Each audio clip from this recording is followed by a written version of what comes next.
जे घडलं त्याचा त्रास कमी असतो. पण असं का घडलं? असं घडायला नको होतं. माझ्याच बाबतीत का घडलं? मी काय वाईट केलं? या विचाराचा जास्त त्रास असतो. त्रास करून घेतला तरीही जगायचंच आहे. आनंदात जगला तरीही जगायचंय. अहो मग एक दिवस जर मरायचंच असेल, अमरपट्टा घेऊन कोणी आलेलंच नसेल, तर मरण्याच्या आधी त्रास करून घेऊन रोज-रोज मरत-मरत का जगायचं?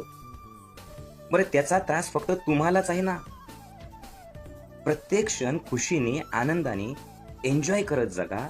असं समजा, की माझं मूळ स्वरूप आनंदाचं आहे आणि अडचणींचा मी सकारात्मकतेने स्वीकार करायला पाहिजे.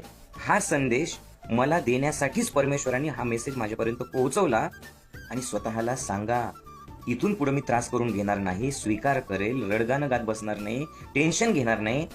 प्रत्येक क्षण आनंदात जगणार आहे आणि त्याची सुरुवात आत्तापासून करा.